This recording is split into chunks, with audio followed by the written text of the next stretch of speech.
Recording and streaming. Welcome everyone to the Ordinary Council meeting of the Wellington Shire for the 20th of June 2023. Before I start the meeting, I just want to check that we have one councillor online. Councillor Rossetti, can you see and hear me? I can hear and see you. Thank you, Councillor Rossetti. Members of the public gallery should note that the Council records and publishes Council meetings via YouTube to enhance the accessibility of Council meetings to the broader Wellington community.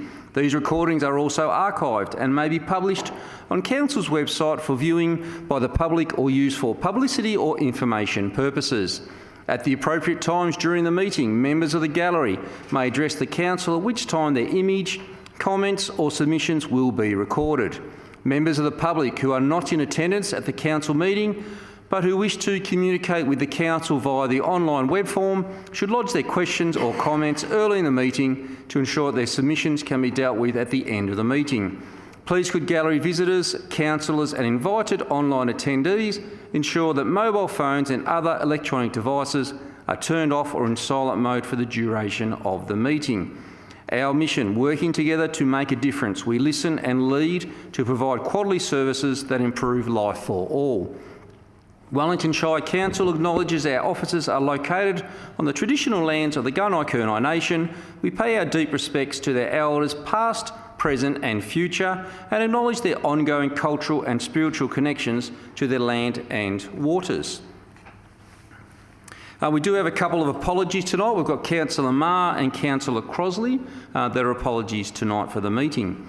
I must say, unfortunately, our team has not got their act together quite yet. There will be an announcement that comes over to say that the building is closing at 5:20 and then at 5:30. I'll just pause the meeting while that is on until the announcements are finished. And we have a promise from Arthur Skifalius that that will be fixed by the next meeting. Thank you, Arthur. Do we have any declarations of conflicts of interest? No. Confirmation of minutes of previous council meeting. Item 3.1, adoption of minutes of previous council meeting. Can I have someone to move that, please? Thank you, Councillor Wood. I move that council adopt the minutes and resolutions of the ordinary council meeting of the 6th of June 2023. And can I have someone to second that? Anyone? Councillor Tatterson. I'll give it a second. Thank you. But Councillor Rossetti, you were a close second. Is that motion opposed? If not, that motion is carried. Happy with that, Councillor Wood? Thank you, Mayor. Item 4, business arising from previous meetings, there are none. Item 5, acceptance of late and urgent items, there are none. Item 6, notices of motion, there are none. Item 7, outstanding petitions, there are none. Item 8, invited addresses, presentations or acknowledgements. Do we have any? Councillor Ripper. Mayor and councillors, the late Malcolm Gerald Hull, formerly of Hayfield, Victoria, has been posthumously awarded a Medal of the Order of Australia in the General Division. The late Wellington Shire Councillor Malcolm Hull has been awarded a posthumous Order of Australia for his service to local government and to the community. Councillor Hull was a tenacious and passionate councillor, offering steadfast leadership to his community until his passing in 2021. This prestigious honour is a testament to his dedication and contribution to Wellington Shire. Councillor Hull's venture into local government began 23 years ago, when in the year 2000 he first stood for election to Wellington Shire. Councillor Hull was re-elected an incredible 7 times, testament to his popularity and admiration amongst his community.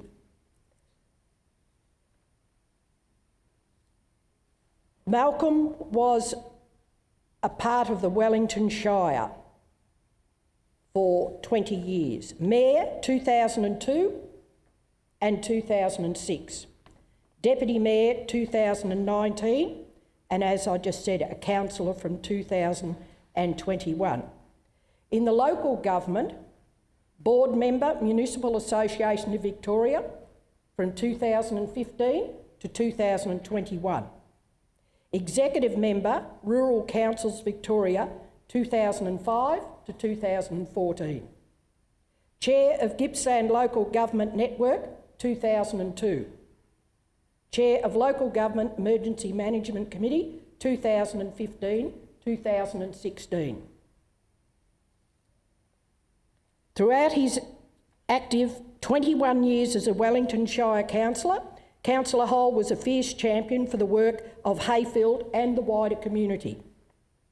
Councillor Hull's Order of Australia recognition acknowledges his work across local government, including the Municipal Association of Victoria, the Rural Councils of Victoria, National Timber Councils of Australia, Timber Towns Victoria, the Association of Apex Clubs, and the widespread impact he had on the local timber industry in Hayfield. Councillor Hull's legacy continues to be felt throughout the local community as the Hayfield native timber industry continues to grapple with its early closure and what this will mean for hundreds of timber families. Councillor Hull has made much more than a councillor. I say again, Councillor Hull was much more than a councillor. He took on many different leadership roles across his lifetime. Just to name a few, he was the member of the Gordon Street Reserve, these are in Hayfield, for over 40 years, former president of the Hayfield Retail Committee, secretary of Back to Hayfield Celebrations 1971, committee member and secretary of Hayfield Football Club in the 1970s, former volunteer Hayfield War Memorial Hall, former chair of Finance Committee, executive member of St Michael's School, former committee member, Skate Park Development, Sale Maffra Cycling Club, Maffra Brass Band and Sale Municipal Band. And also former life member of Apex in Hayfield, District Governor 1974, former executive member of the Apex Hayfield. Each week, Malcolm would sit in a cafe in Hayfield for his constituents to come and talk to him. Whether it was saying, thanks Malcolm, or why aren't you doing this? Malcolm was always open for that conversation. And in my time, I had met Malcolm a number of years ago. I came back to the area. Sure enough, a Friday I called into one of the cafes on my way back to Melbourne. Who should be there holding court? The late Malcolm Hull. Also, of a Saturday morning, Malcolm would go to the what we called, when I lived in Hayfield, the old Delegates building of a Saturday morning to converse with the farmers and other people. Thank you, councillors. Well said, Councillor Ripper. I'm sure Malcolm would be chuffed. Thank you. Item 9, questions on notice. We have none. Item 10.1, Mayor and Council Report, May 2023. Someone to move that, please. Thank you, Mayor. Councillor McKenzie. Thank you, Mayor. I wish to move that the Mayor and Council's report be noted. And seconded by Councillor Rossetti. Is that motion opposed? If not, that motion is carried. Councillor. Thank you, Mayor. In the month of May,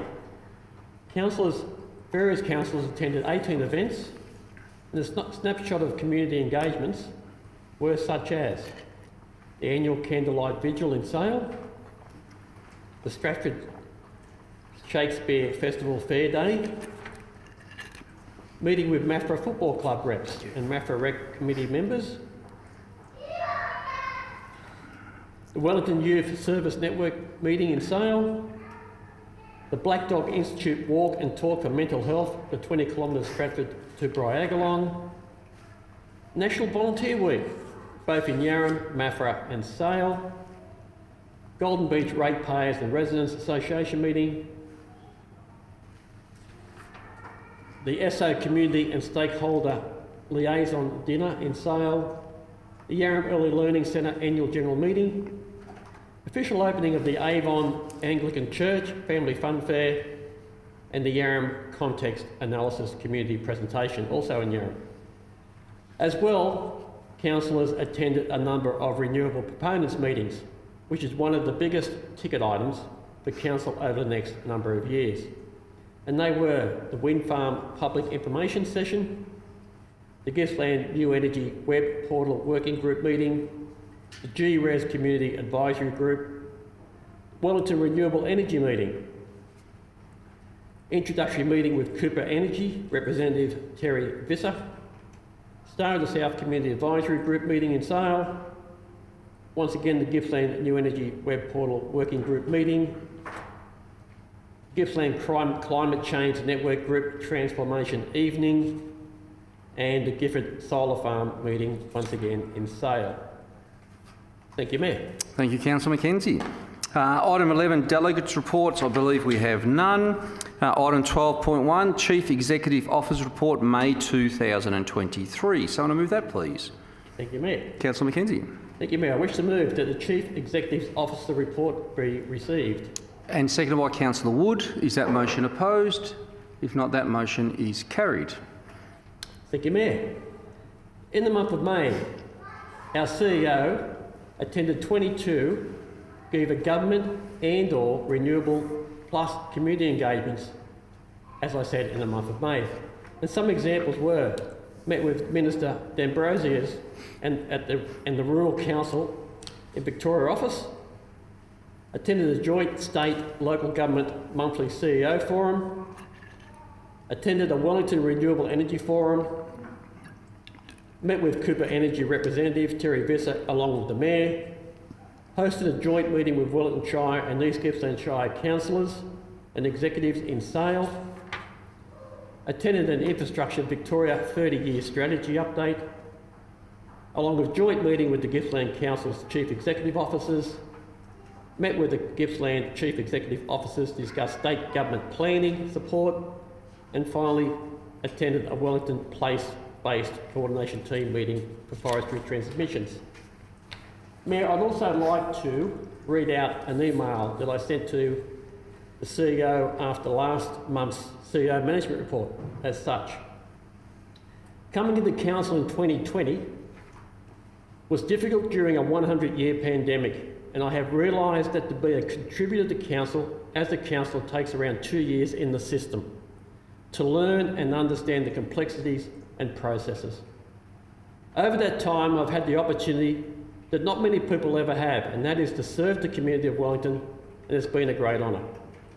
Over that time, I've met many councillors, be it by online, conventions, face-to-face, and the stories I hear of such chaos is disturbing.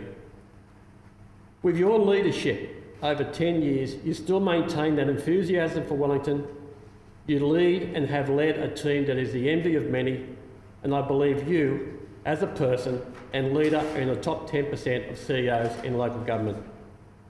I am proud to say that I am a councillor in Wellington Shire, and I know when that is said, other councillors envy my position due to your leadership and support of us as councillors and, importantly, our community. It is a pleasure to work with you, and your guidance has always been appreciated. Thank you, David. Thank you, Mayor. Thank you, Councillor Mackenzie. Item 13.1, Assembly of Councillors. Someone to move that, please. I'd like to move that. Microphone, please. Councillor Tatterson, would you like to move that? I would love to move that, Mr Mayor. I move that Council note and receive the attached Assembly of Councillor records for the period of 29 May 2023 to 11 of June 2023. And someone to second that? I think that was Councillor Stevens by a whisker, so we'll go with Councillor Stevens. Is that motion opposed? If not, that motion is carried.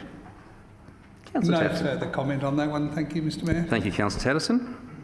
Item 13.2, adoption of 2023/2024 budget, proposed rates, fees and charges. Someone to move that, please. Yes, thank you. Councillor Stevens. Thank you, Mayor. As long as I'd like to move that Council adopt the 2023-24 budget as attached, including 2023-24 fees and charges, 2023-24 Capital Works Program in accordance with Section 96 of the Local Government Act 2020, and 2, Council adopt the following declared rates and charges for the period commencing 1st of July 2023, including on 30th of June 2024. Clause A, pursuant to the provisions of sections 158, 161 and 162 of the Local Government Act 1989, currently these remain safe provisions under the 1989 Act, the Wellington Shire Council hereby resolves to declare that the amount it intends to raise by rates and annual service charges is $68.9 million. General rate, $61,233,000. Cultural and recreational lands rate, $75,000.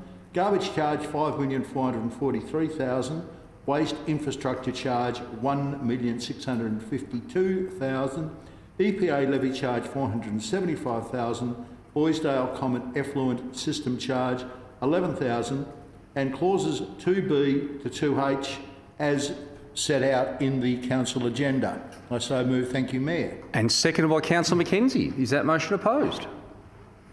If not, that motion is carried. Councillor Stevens. Yes, thank you, Mayor.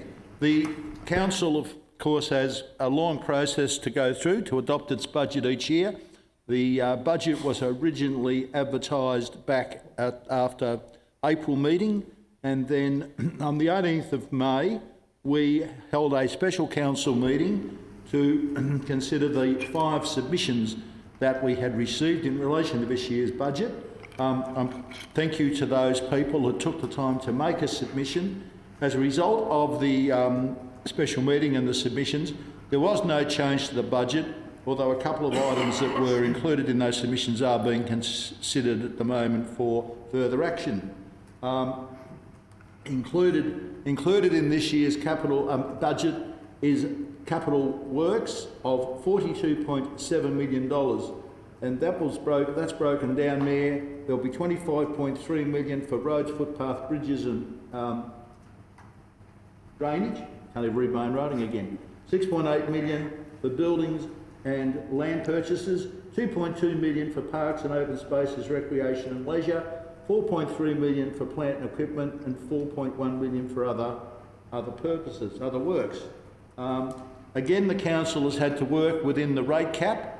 And I'm pleased to say that the officers have done a really excellent job in maintaining our budget within the rate cap of 3.5% when, of course, inflation is increasing at more than double that rate. Valuations have again increased at various different percentages for different classes of property. I think that I'd just like to do an advertisement for the fact that the council does not control the valuations of properties. Most people seem to think that the council has got a role in the valuations. The council has never had a role in determining the valuations. At one stage, we used to directly engage either paid or contracted valuers to do the work, but for about the last 4 or 5 years, the job has been taken away from local government and put in the hands of the Valuer General. So the Valuer General now sets the rates every January, as at the 1st of January every year, and we basically only receive the valuations and have to use them for the purposes of declaring our rates and charges and developing our budget. If people now get a separate valuation notice, and I would strongly urge any property owner to make sure that when they get that valuation notice that they check it and see how they believe the valuation compares to what the value of their property is. Because if they believe that there's any issue with what the value of their property is, they should immediately follow it up with the Valuer General through council to get the matter reviewed. It's too late by the time you get your rate notice, is the message I would like to pass along, Mayor. That's my prepaid message finished for valuations. It's interesting to note that we, as a council, are going to be able to maintain our level of services and other works and work within the rate cap, because that's a pretty difficult thing to do in this time. There are three major issues that have impacted our budget, I believe, and they actually are listed in the agenda. Just one moment, Councillor Stevens. closing in 10 minutes. Thank you. Continue on. Thank you, Mayor. The reallocation of when we receive our general purpose and local government, local roads grant, well, again, I think we're going to find that that's gone from 50% to 75% that we will receive this year. That impacts the way we treat our bottom line, and it must be a real nightmare for our finance staff to have to keep moving the goalposts on those figures. The revaluation of our current assets, well, talking again about valuations, there has been a very major increase in our council assets, and this was received at the very last minute and has impacted our bottom line by the fact that we've had to increase our depreciation expense by $2.1 million for the next financial year. And this increase in our assets is going to have an ongoing impact on our future budgets, and we'll have to work through that and have some discussions about it. I also just note that the rate in the dollar for 23-24 has decreased, but going back to what I said earlier, each rateable property will be affected differently depending on how it has been impacted by the VG's 1 January valuation changes. It's just interesting to note in closing, Mayor, that our total income in the budget for next year, $118,059,000, total expenditure of $110,271,000, and we have got total assets under management of $1.469 billion. So the bottom line is that the Wellington Shire is a very big business. I'm very pleased to say that it's well managed by our CEO and by all our staff, and I'd just like to particularly thank again our finance staff for the work that they've done on preparing this budget. Thank you, Mayor. Thank you, Councillor Stevens. I must also reiterate that what a great job our team has done, and a big congratulations to the whole team for delivering another successful budget for the Wellington residents. Item 13.3, adoption of the risk management framework. Someone to move that, please. I'm happy to move that, Mayor. Councillor Rossetti. Thank you. And thank you also to Councillor Stevens for his moving the budget. I was tempted to actually move a motion there to expect state and federal to also fit within a rate cap, but I think that's dreaming. I move that Council adopt the risk management policy, risk management strategy and risk appetite statements as attached. And someone to second that? Councillor Stevens. Is that motion opposed? If not, that motion is carried. Councillor Rossetti. Risk management is a super important part of any business, and indeed especially at local, state and federal government, but to explain it would take me a very long time, so I suggest people who are interested might like to read the notes. Well said, Councillor Rossetti. Item 14.1, monthly planning decisions, April 2023. Someone to move that? Councillor Tatterson. Hello, Mayor. I'd like to move that. Thank you. I move that Council note the report on recent planning permit trends and planning application determinations between 1 April and 30 April 2023. And someone to second that? Councillor Wood. Is that motion opposed? If not, that motion is carried. Councillor Tatterson. Thank you, Mayor. I do note from the report that we've received some 33 planning applications that have been approved during that period, so well done to our planning staff. Thank you, Councillor Tatterson. Item 14.2, Quarterly Building Report, January to March 2023. Someone to move that, please. I'd like to move that. Councillor Tatterson. Thank you, Mayor. I move that Council note the report of building permits issued from 1 January 2023 to 31 March 2023. And someone to second that? Don't all jump up at once. Thank you, Councillor Mackenzie. Is that motion opposed? If not, that motion is carried. Councillor Tatterson. Thank you, Mayor. Again, I know from the report that there's some 252 projects and $41 million worth of work. So while the economy may be slowing down a bit, we still appear to be having very strong performance in our building sector, which is terrific, that we'll be able to build the houses for our people to come and live in and enjoy our wonderful middle of everywhere. Well said, Councillor Tatterson. Item 15.1, Road Exchange, Giffard Road, Stradbroke. Someone to move that, please. Thank you, Councillor Mayor. Ripper.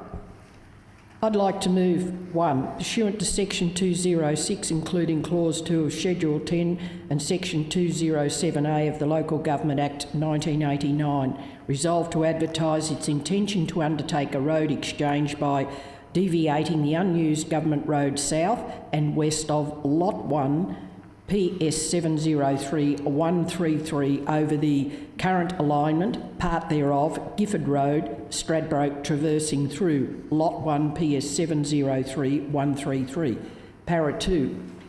Place a public notice on the proposed road exchange in local newspaper and serve a copy on the notice on statutory authorities. 3. Appoint 3 councillors, being Councillor Ripper, Councillor Bye, Councillor Mackenzie, plus an alternative representative being Councillor Tatterson, to form the Giffard Road Exchange Committee. That is established by Council under Section 2231BI of the Local Government Act 1989, to consider written submissions and to hear any persons who, in their view, written submission under Section 223 of the Local Government Act 1989 have requested they be heard in support of their submissions. And paragraph 4, in the event that there are no submissions, resolve to place a notice in the Victorian Government Gazette and authorise the Chief Executive Officer to sign and seal any document to facilitate the road exchange. Can I have someone to second that, please? Councillor Stevens, is that motion opposed? If not, that motion is carried. No, that's just procedural, Mayor. Thank you, Councillor Ripper. Item 15.2, Place Names Committee Minutes. Someone to move that, please. I'm happy to move the motion there.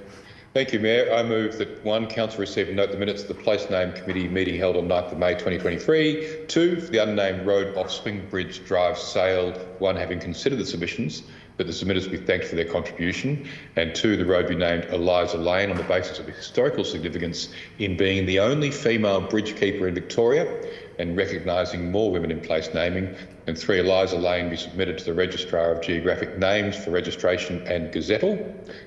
3, the name Presney, in recognition of the Presney family's contribution to the auto industry and local community, be added to the council-approved names register for the sale area, and that the proponent be notified.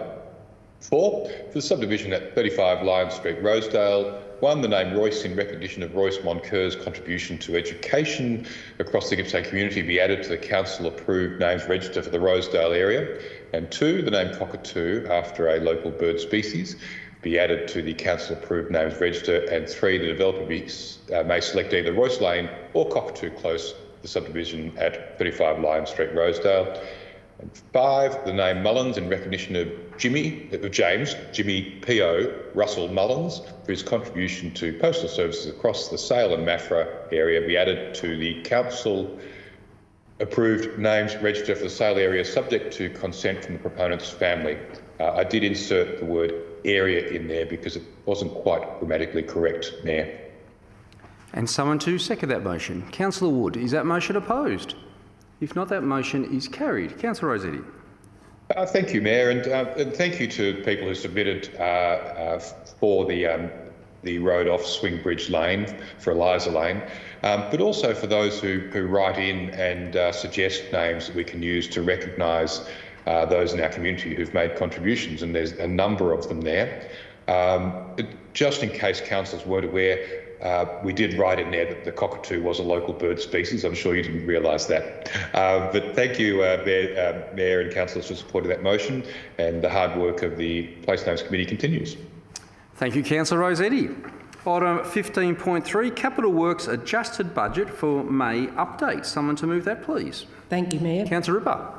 I'd like to Council note 2022-23 adjustment, Capital Works budget,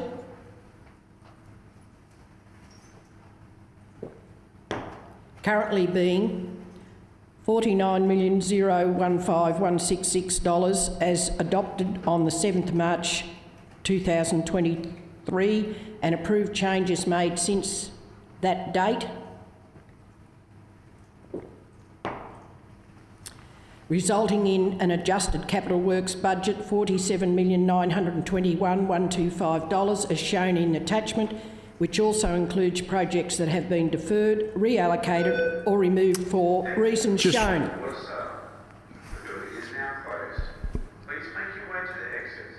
Thank you again for visiting. Now, just make sure that everyone knows in the gallery you don't have to exit. We're promising to have that fixed by next meeting, so there's no need to jump up and hurry out of the building. Do I have someone to second that motion? Councillor Wood, is that motion opposed? If not, that motion is carried. Councillor Ripper? Happy with that? Mr Acting CEO, is there any other online comments? No, Mayor, there is not. And anyone in the gallery, would they like to come and address council with anything? No? In that case, I'll declare the meeting closed at 5:30. Thank you very much, everyone.